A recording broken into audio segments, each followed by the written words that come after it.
Nah, ini adalah masalah-masalah dalam sastra ya. Kajian memetik, kajian objektif, ya. Kajian pragmatik, ya. Pembelajaran sastra ya. Misalnya ya, mengajarkan dongeng, mengajarkan puisi, menyimak dongeng ya, membaca cerpen, menulis cerpen, menulis puisi, ya, itu udah pembelajaran sastra. Ya, biasanya mengedepankan untuk memetik objektif pragmatik. Kita lanjutkan lagi problema dalam penelitian sastra. Yang pertama adalah problema deskriptif, yaitu problema untuk mengetahui status variabel dan mendeskripsikan fenomena yang ada dalam penelitian. Sehingga lahirlah penelitian deskriptif, itu termasuk dalam penelitian survei, penelitian historis dan filosofis. Yang kedua adalah problema komparatif, yaitu untuk membandingkan dua fenomena atau lebih. Di sini peneliti berusaha mencari persamaan dan perbedaan fenomena, selanjutnya akan mencari arti atau manfaat dari persamaan dan perbedaan tersebut. Yang ketiga adalah problema asosiatif atau korelatif, yaitu problema untuk mencari hubungan antara dua fenomena atau variabel. Problema kolerasi ada dua macam, yaitu kolerasi sejajar atau kolerasi sebab akibat. Sedangkan ketiga, jenis permasalahan ini biasanya dijadikan dasar peneliti dalam merumuskan judul penelitian. Secara lebih operasional, permasalahan penelitian adalah suatu rumusan atau kalimat integratif mengenai hubungan antara dua variabel atau lebih yang belum terjawab dengan teori atau penelitian yang ada. Jadi problema ini adalah permasalahan yang ada dalam sebuah penelitian. Problema deskriptif yaitu biasanya mendeskripsikan fenomena yang ada dalam suatu penelitian, ya, penelitian historis, penelitian survei. Jadi hasil surveinya dideskripsikan dan hasil kajian historis dan filosofisnya juga dideskripsikan. Sedangkan masalah yang berikutnya adalah komparatif. Komparatif di sini adalah membandingkan, ya. Jadi Anda membandingkan satu fenomena yang ada di sini sedangkan fenomena yang ada di yang lain, gitu, di tempat lain. Ya. Kemudian problema asosiatif atau korelatif, yaitu mencari hubungan antara dua fenomena atau variabel. Misal X dan Y kita cari, kita asosiasikan dan kita hubungannya. Misalnya ini kita mencari hubungan. Misalnya dalam penelitian sastra, seorang anak yang biasa menulis puisi atau membaca puisi akan mudah juga menulis puisi. Nah, ini contoh, Anda mencari hubungannya. Anak yang suka baca puisi, apakah hubungannya mempunyai pengaruh terhadap kemampuan dia menulis puisi misalnya. Ya, Ibu rasa demikian untuk slide yang ini. Mari kita lanjutkan kembali. Pemilihan masalah atau objek penelitian. Ya, tadi juga sudah dibahas di awal, tapi ini lebih fokus ya, lebih spesifik ya. Sumber-sumber masalah dalam sebuah penelitian yang pertama adalah pengalaman pribadi. Intinya setiap orang dapat diidentifikasi secara unik masalah dari pengalaman pribadinya. Dalam keseharian juga pengalaman akademik selama belajar dan mengerjakan tugas atau laporan.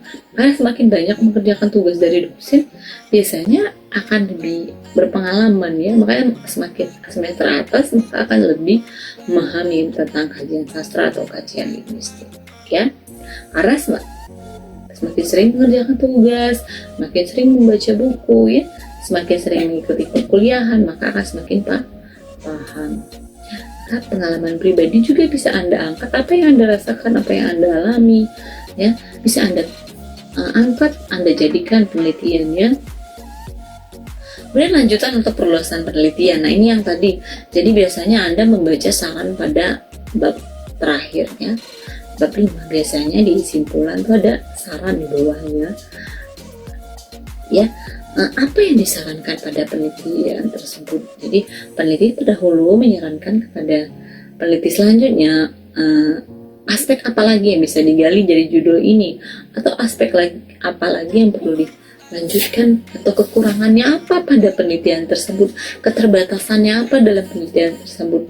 Makanya Anda harus memutakhirkan atau memperbarui penelitian tersebut dengan objek yang baru, dengan teori yang baru misalnya, ya, dengan waktu yang baru, karena semakin perkembangan zaman yang dinamis akan mengubah suatu penelitian. Yang mengubah bukan penelitiannya juga, tapi rumusan masalah atau objek yang akan kita kaji. Kemudian sumber kepustakaan seperti buku teks, jurnal, laporan penelitian. Membaca buku teks, jurnal maupun laporan penelitian selain dapat memperkaya khazanah pengetahuan, juga dapat dijadikan sebagai sumber bahan identifikasi masalah yang memberi rekomendasi untuk melakukan sebuah penelitian lanjutan. Jadi Anda sering baca nih buku-buku teori-teori apa, Anda menemukan teori baru, Anda menemukan kajian-kajian baru sastra misalnya yang beda, misalnya kajian stilistika yang diinovasi atau yang terbaru teorinya, ya, maka ada dari sumber tersebut Anda bisa jadikan teoritis pada sebuah penelitian, baru Anda lanjutkan untuk menelitinya. Yang berikutnya adalah forum pertemuan ilmiah dan diskusi. Hasil pertemuan ilmiah juga didiskusi dengan orang yang lebih berpengalaman atau pakar pada bidangnya, dapat membuka wawasan kita dan pandangan kita untuk memperoleh atau mengidentifikasi masalah yang direncanakan sebagai bahan untuk menyusun skripsi atau tesis. Jadi apa yang ada di pikiran kita catat, kita tulis, kita selesaikan, ya. Kurasa demikian. Lanjut ke setelah Anda memilih masalah atau mendapatkan masalah, nah, perhatikan juga ciri-cirinya. Permasalahan yang baik itu yang bagaimana, ya. Yang pertama, kontribusi. Salah satu yang paling penting adalah kontribusi hasil penelitian tersebut. Salah satu ciri masalah yang baik adalah dapat memberikan kontribusi kepada beberapa aspek. Ya, yang pertama adalah pengembangan teori baru. Jadi mungkin teori yang lama sudah tidak sesuai dengan objek yang sekarang saat ini. Seiring perkembangan zaman yang semakin dinamis dan semakin modern, ya. Makanya kita perlu rujukan minimal 10 tahun terakhir untuk sebuah penelitian, ya, daftar pustaka. Nah, kalau yang lama-lama itu tidak diambil lagi untuk referensi. Kenapa? Nah, karena keterbaruannya dan karena perkembangan bahasa, perkembangan teknologi itu mempengaruhi penggunaan bahasa, penciptaan karya sastra, ya. Nah, dengan demikian, ya, adanya pengembangan teori baru, adanya perbaikan metode, juga manfaat dan implikasi aplikatif dalam sebuah penelitian tersebut dapat memberikan kontribusi yang baik kepada guru atau sivitas akademik yang lainnya, ya. Kemudian originalitas, original, ya, bukan merupakan pengulangan terhadap penelitian lain, ya, seperti masalah yang diteliti, kerangka konsep dan pendekatannya itu sama, ya, terus tidak ada pembaruan, tidak ada inovasi. Yang beda cuma objek, atau misalnya pada novel, yang beda novelnya aja, yang dibahas teorinya ya tetap teori apa yang paling gampang aja gitu, tanpa mau belajar atau tanpa mau membaca materi-materi yang lain. Kemudian yang ketiga adalah pernyataan permasalahan, yaitu pernyataan penelitian dan gambar asosiasi dua atau lebih fenomena yang terukur. Jadi kalimat pertanyaan pada awal, ya, itu adalah itulah yang harus Anda perhatikan. Masalah yang akan diteliti, kerangka konsep dan pendekatannya itu bagaimana. Pernyataan permasalahan, ya, yaitu pernyataan penelitian, gambaran asosiasi dua atau lebih terhadap fenomena yang terukur. Jadi gunakanlah kalimat misalnya bagaimanakah